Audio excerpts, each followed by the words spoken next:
It's unboxing time again. I got something new in the mail, shouldn't say the mail, UPS this week.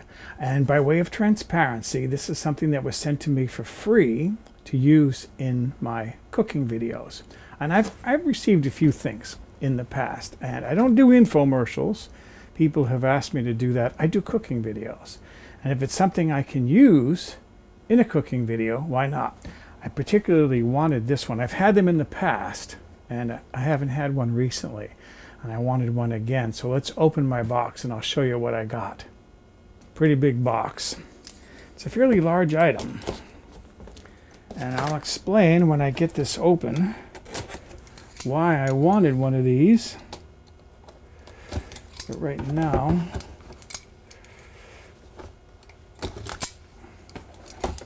let's get the box open.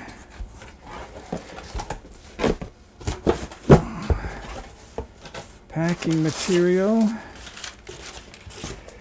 and another cardboard box. And let's see how best to open this. I guess from the side. It's well taped. I'll say that much.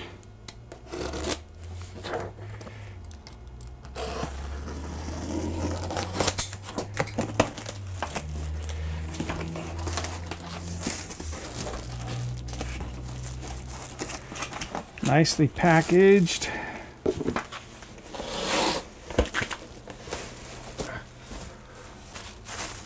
Plastic bag taped over here.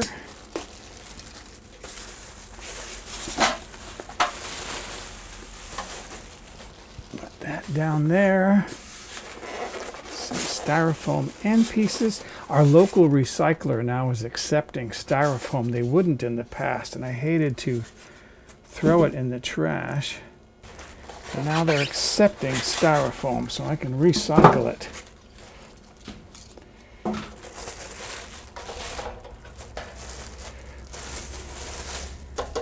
Ooh, it's lightweight.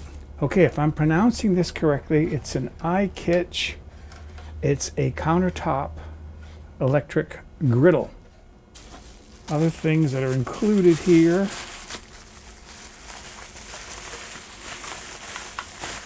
This goes over here. This is the drip tray. That'll slide in there, so as fats run down, they'll drip into that. And this must be the heating controller. Yes.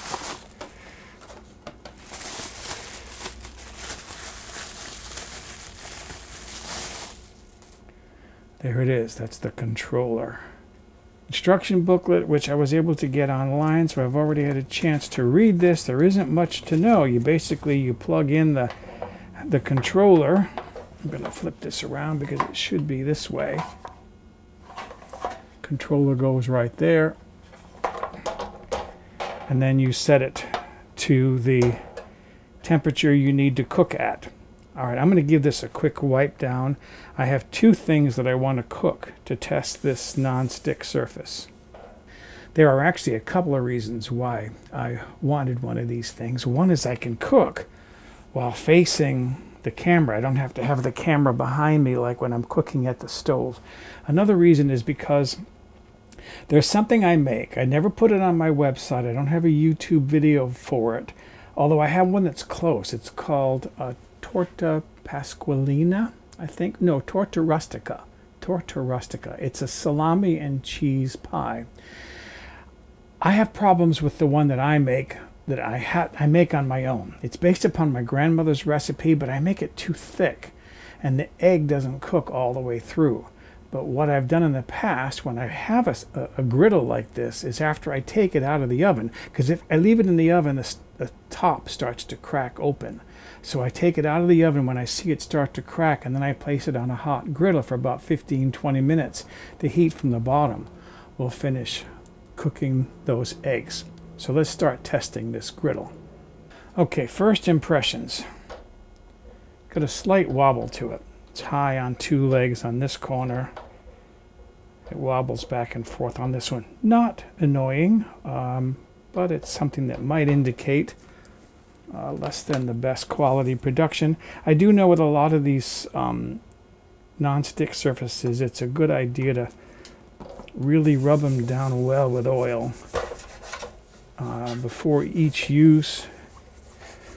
It helps to preserve the non-stick quality of the surface. I'm using safflower oil because safflower oil has a high smoke point. You can heat it up to over 500 degrees before it starts to burn. I definitely wouldn't do this with extra virgin olive oil.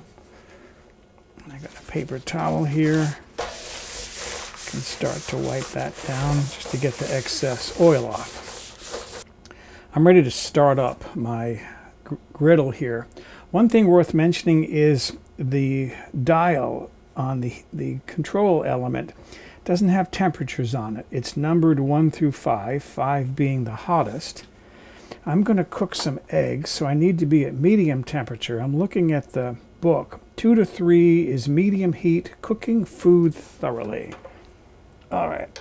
And then there's a little light on there that when you start it up, the light glows red, and when it comes up to full temperature, that's in all the way, then the light will go off. So I'm going to go halfway between 2 and 3. And let's see what I get here for my temperature. Looking closely at my dial here, I actually had that set right at number 2. So let's see what temperature this is. Wow.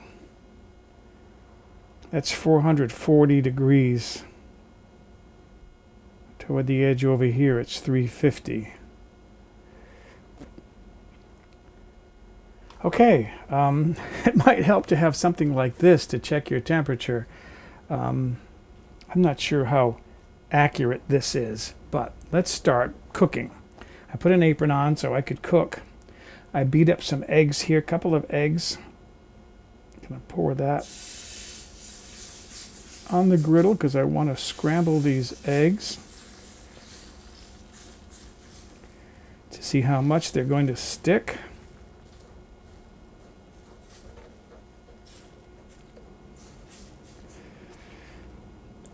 And I have to say right off, I'm not impressed with the non-stick quality of that surface.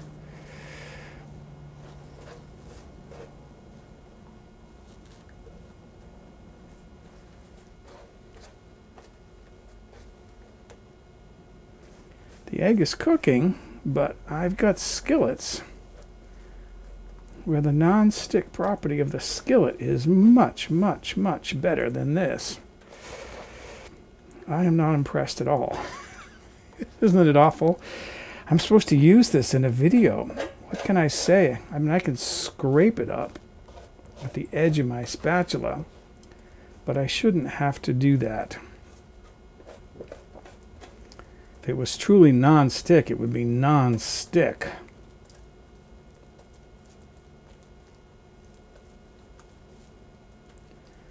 All right. And then, because I'm on a keto diet and a little bit of cheese helps, I'm going to sprinkle some cheese on there. This is shredded cheddar. And this is going to be my lunch.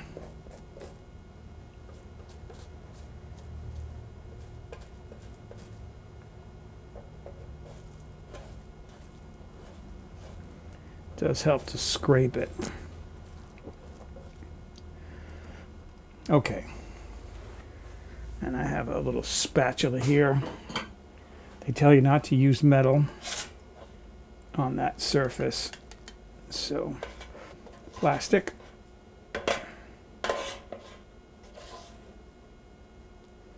All right, I'm going to go enjoy a little lunch here because I haven't had any solid food yet today. And then I'm going to test this side with some meat to see how well this side works to give the meat grill marks. I had my lunch, so I'm going to plug in my griddle again, and this time I'm going to crank it up to number 5 because what I've got here is something I call Porkchop Saltimbocca. This is a slice of pork loin that I've seasoned with fresh rosemary and then wrapped in prosciutto.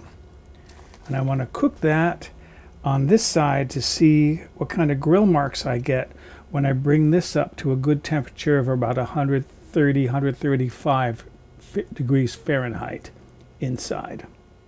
My light turned off. Checking the temperature here. It's between 550 and close to 600. I just saw 601 over there. Because I had problems with the eggs sticking, I'm going to mop this with some safflower oil and then place my piece of pork on there. All right. You leave it alone when you want grill marks. The more you move it, the more you mix up all the grill marks. So I'm going to leave that on there for a few minutes. I have my meat thermometer, my food thermometer.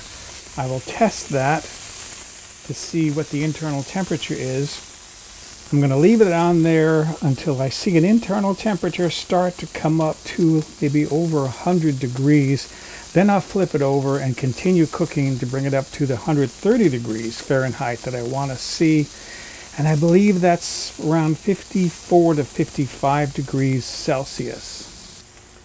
Let's see what my internal temperature is. This has been on there for about 5 minutes. 98, 99, 100, 101, 102. That's ready to turn over. Let's see what my bar marks look like. Yes. See, nice stripes. I'm going to do a close-up of that. There are the bar marks that I was interested in seeing. Now, I'm doing the other side. I don't care about bar marks on the other side. If I were serving this, this would be the top side.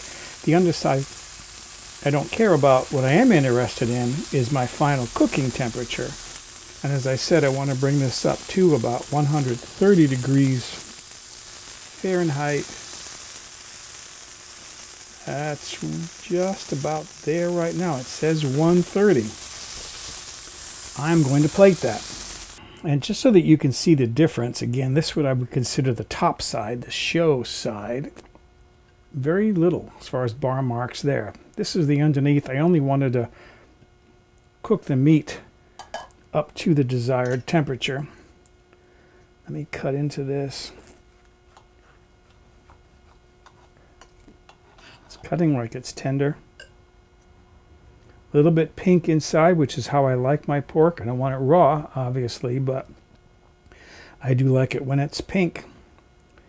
And then I'll get to taste this and see what it tastes like. See how tender it is. So there it is. I gotta say, oh, and I wanted to say, the recipe for this Porkchop Saltimbocca, it's actually on my website now, but I haven't featured it yet on YouTube, which I will do in coming weeks. But it's in the recipe archive in the main course section, Porkchop Saltimbocca.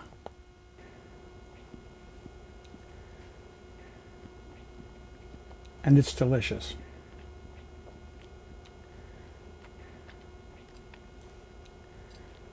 It's the prosciutto that gives it a really nice flavor. So, excuse me, I'm going to go enjoy a late lunch. So, in summation, what can I say about this griddle? It's good enough. I think it's okay. It's got a few glaring drawbacks. One of them was that it failed the egg test. You saw that I oiled the surface in advance, so those eggs, really, they shouldn't have stuck the way they did if it was a really good nonstick surface. I have old skillets. This one here, when I say old, this is a couple years old. I bought it at Costco. It came in a set of 3, I think. The surface, even though I use this nearly every day, the surface is still better nonstick than this brand new griddle. Okay, that's one drawback. The size is good for 1 or 2 people.